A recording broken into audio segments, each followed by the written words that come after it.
Vinde, Espírito Santo, santificador das almas, santificai minha pobre e pequena alma. Toca-me nas profundezas, faz acontecer em mim a santidade. Quero escutar e viver a palavra de nosso Senhor Jesus Cristo, Filho de Deus Salvador, que nos é trazida pelo evangelista São Marcos, capítulo 16, dos versos 15 a 20. Naquele tempo, Jesus se manifestou aos 11 discípulos e disse-lhes: Ide pelo mundo inteiro e anunciai o Evangelho a toda criatura. Quem crer e for batizado será salvo. Quem não crer será condenado. Os sinais que acompanharão aqueles que crerem serão estes: expulsarão demônios em meu nome, falarão novas línguas, se pegarem em serpentes ou beberem algum veneno mortal, não lhes fará mal algum. Quando impuserem as mãos sobre os doentes, eles ficarão curados. Depois de falar com os discípulos, o Senhor Jesus foi levado ao céu e sentou-se à direita de Deus. Os discípulos então saíram e pregaram por toda parte. O Senhor os ajudava e confirmava sua palavra por meio dos sinais que a acompanhavam. Palavra da salvação, glória a vós, Senhor. Neste texto há uma colocação interessante que diz assim: Jesus se manifestou aos 11 discípulos. 11. Espera aí, não eram 12? Não eram 12? E agora fala desta manifestação a 11 discípulos. Onde está o 12º? O que aconteceu com ele? Judas vendeu Jesus. Por que vendeu? Porque quis algo que pensou ser mais que Jesus. No caso de Judas, o dinheiro. Se eu vender, se eu entregar Jesus, o que é que vocês vão me dar?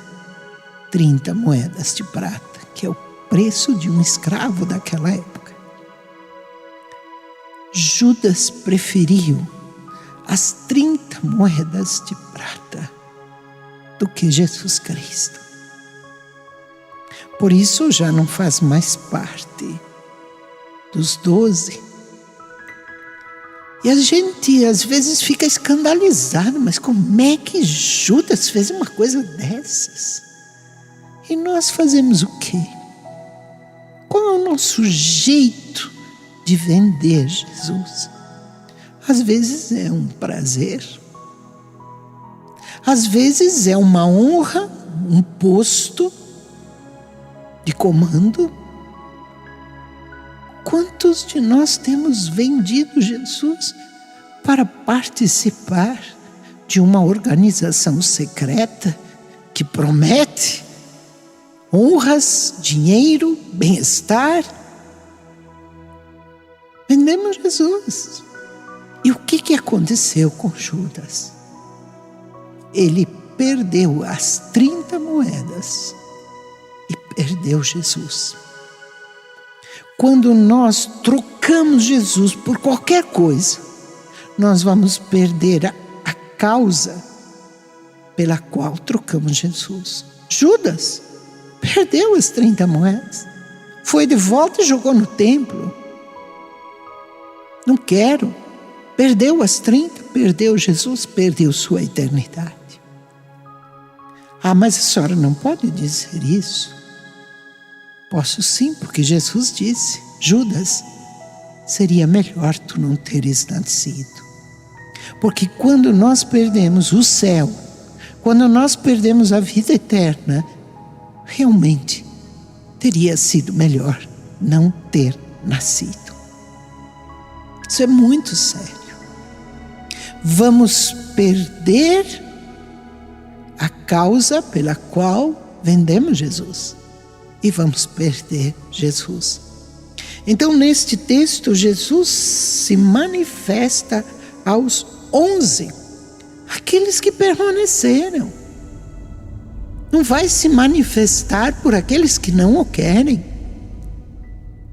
Será que eu sou dos 11? Ou será que eu sou do 1? Quem eu sou? Quem eu sou? Esta identidade precisa ser descoberta, e só é descoberta na interiorização, na intimidade com o próprio Deus. Eu sou o que Deus pensa de mim. Eu sou o que Deus pensa de mim, mas eu tenho que ir lá, junto dele, para que ele me diga quem eu sou. Jesus Cristo, ao se afastar para a oração, e fazia isso todos os dias, ele se encontrava com o Pai para firmar sua identidade de Salvador, para firmar a sua missão. E nós fazemos o quê? Quem está dizendo que somos? Quem está provocando uma identidade falsa de nós mesmos, de si mesmo? Quem? Como? E vejam, todo o poder foi dado a estes que permaneceram. E a ordem foi esta: ide por todo o mundo, anunciai a boa nova do amor de Deus, da salvação, da eternidade. Nós escutamos tantas notícias horríveis, horríveis, e nos calamos diante desta, que somos amados, que Jesus Cristo é o ingresso para o céu e está ali à nossa disposição, basta crer nele, querê-lo. Este é o anúncio que precisamos ter em nós, estarmos planificados deste anúncio e depois levar esta boa nova. E a palavra é clara: quem crer e for batizado será salvo. Quem não crer será condenado. Por que será que Jesus aqui põe estas duas? Quem crer e for batizado é uma dimensão. É para nós batizados que recebemos a revelação. O batizado recebe a possibilidade de tocar o mistério, de tocar a revelação de Deus. Nós precisamos crer, porque mais do que tudo fomos batizados, mergulhados, registrados como filhos de Deus.